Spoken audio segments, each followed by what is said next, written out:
Hello, I just had a real estate education with Uncle G. I'm Ria, and here are my 13 lessons learned on today's topic, single family homes versus multifamily apartments. Lesson 1. When you build, you have 10 years of liability. 10 years of liability for defect construction. Lesson 2. When I buy a piece of land that's already built, I don't have any liability. The builder does. Lesson 3. Practice on the stuff in your neighborhood.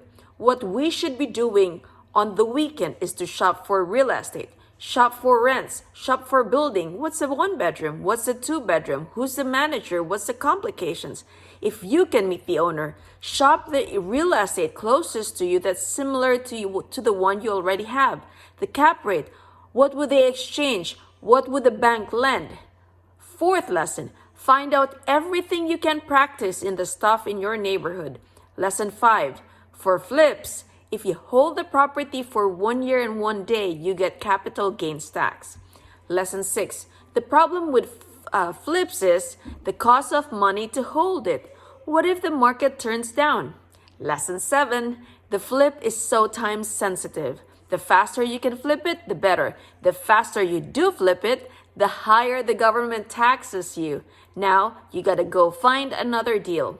Lesson 8. With multifamily, you are waiting for the rents to rise, and you'll wait for someone to come along, like Blackstone or Goldman Sachs, and say, hey, we want to buy the deal from you, because they want to buy the income.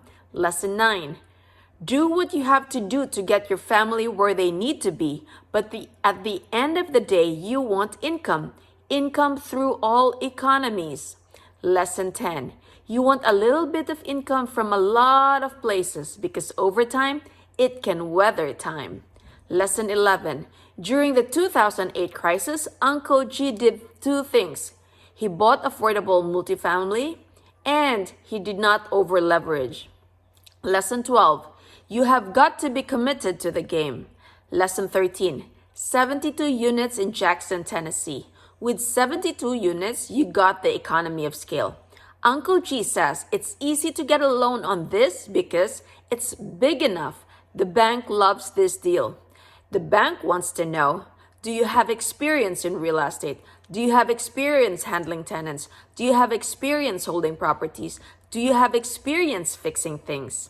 So on the 72 units, it turned out that per unit, it's $40,000. He said, that's great. And the asking price is $2.88 million.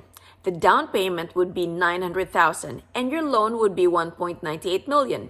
The rents are approximately around an average of $635 per month, and 64 units of them are renting for $635.